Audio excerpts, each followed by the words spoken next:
When people hear the phrase secret weapon, they usually imagine a silver bullet, a machine so advanced, so terrifying, so far ahead of its time that it could bend history on its own. World War II was full of those promises. Rockets that arrived faster than sound, bombs that could steer themselves, jet fighters that seemed to come from the future, submarines built for a different kind of ocean war, and, at the very end, a weapon so powerful it didn't just end a conflict, it changed the century. But that's the myth. The reality is darker, stranger, and far more revealing, because most secret weapons did not win wars by themselves. What they really exposed was something deeper: desperation, industrial limits, hidden research networks, and the brutal truth that technology only matters when a state can actually turn invention into usable power. By the later years of World War II, both Axis and Allied powers were searching for tools that could compress time, distance, and uncertainty. Nazi Germany pursued its Vergeltungswaffen, its vengeance weapons, alongside guided bombs, jets, and revolutionary submarines. The Allies answered with systems that were often less theatrical, but in many cases more effective. Radar-guided defenses, proximity fuses, guided anti-shipping weapons, and ultimately, the Manhattan Project. This is not just a story about machines. It is a story about what each side thought technology could save and what it actually could not. The phrase secret weapon carried enormous psychological weight during the war. It suggested that somewhere behind closed doors, beyond the reach of ordinary battlefields, scientists and generals were building a shortcut to victory. For Nazi Germany especially, that idea became more than propaganda. It became a habit of thought. By 1943 and 1944, as Germany's strategic position worsened, more faith was placed in technological leaps: rockets, guided bombs, jets, advanced submarines, rather than in a realistic solution to collapsing fronts, shrinking resources, and Allied industrial superiority. The weapon was meant to be the answer. The situation kept getting worse anyway. That is what makes these weapons so fascinating. Not because they were fake. Many were real breakthroughs. The V-1 was an early cruise missile. The V-2 was the first long-range guided ballistic missile to be used in war. Fritz X and H's 293 opened the era of precision-guided attack. The Me-262 became the world's first operational jet fighter. The Type XX-1 U-boat pointed toward the future of submarine design. The proximity fuse transformed artillery lethality. The Bat was an early radar-guided anti-shipping weapon. And the Manhattan Project created the atomic bomb. The technologies were genuine. The strategic fantasy surrounding them was something else. So to understand the secret weapons of World War II, you have to do two things at once. You have to see the brilliance, and you have to see the limits. Because what changed history was rarely the machine alone. It was whether that machine could be built at scale, integrated into doctrine, protected from countermeasures, and turned into repeatable results under the pressure of total war. The most famous secret weapons of the war were Germany's V-weapons. The V-1 flying bomb was built as a terror weapon as much as a military one, cheap enough to mass produce, pilotless, and designed to strike British cities in retaliation for Allied bombing. It used a pulse jet engine, flew a preset course using a relatively simple guidance system, and could be launched from ramps or modified aircraft. To civilians below, it was unforgettable. A buzzing engine overhead, then silence, then impact. It was one of the first glimpses of what modern standoff attack would look like. But the V-1 also exposed the difference between fear and strategic effect. Its straight, predictable flight made many of them vulnerable to interception, and British defenses adapted. The SCR 584 radar paired with better fire control became so effective against V-1 attacks that it helped virtually end the raids on London. That contrast matters. One side had the dramatic new weapon, the other side built the system that made the weapon survivable for the target. Then came the V-2. This was not just another terror weapon. It was a technological leap, a liquid-fueled rocket guided by gyroscopes and an analog control system, launched from mobile batteries, rising into the upper atmosphere before descending at supersonic speed. Civilians would hear the explosion before they ever heard the weapon. In technical terms, it was astonishing. In strategic terms, it was deeply flawed, expensive, resource-intensive, inaccurate, and unable to alter the course of the war. Imperial War Museums describes it bluntly. A technological achievement with little strategic value, a classic example of Germany's fixation on a wonder weapon for a war it had already effectively lost. And the V weapons carried an uglier truth behind the engineering. Their production was tied directly to forced labor and concentration camp brutality. Tens of thousands of prisoners were exploited in the V weapons program, and many died in the process. So even here, the story is not simply one of innovation. It is also one of terror, propaganda, and industrialized cruelty. That matters because these weapons were not just prototypes of the future, they were products of the regime that built them.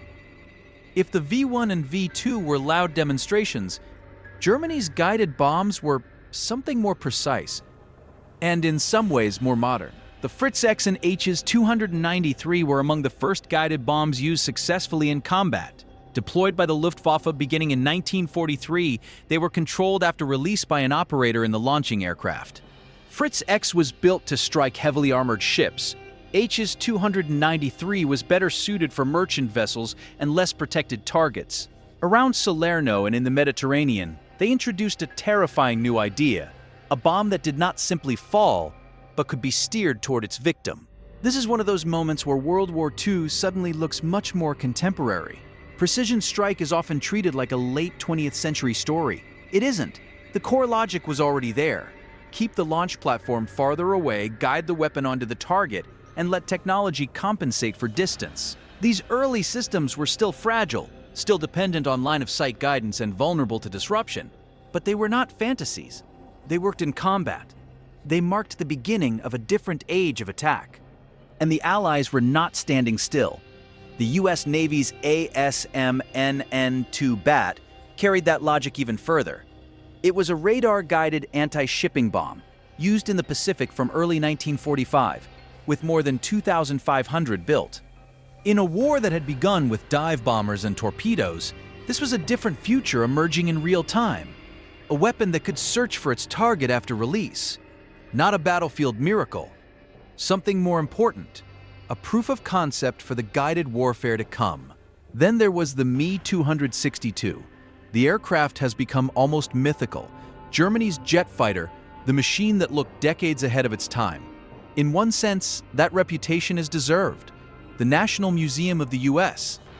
Air Force notes that it was the world's first operational turbojet aircraft, and once it entered combat in 1944, it was dramatically faster than most conventional propeller-driven opponents. Against bomber formations, it could be deadly. But the Me-262 is also a perfect example of why revolutionary technology and battlefield success are not the same thing. Engine reliability problems, production delays, Allied bombing, and poor timing all limited its effect. More than 1,400 were produced, yet fewer than 300 saw combat. The jet had the aura of a war-turner. In practice, too many were destroyed on the ground or trapped in a system that could no longer convert innovation into strategic recovery. It looked like the future. It arrived inside a collapsing present. The Type XX-1 submarine belongs in the same category.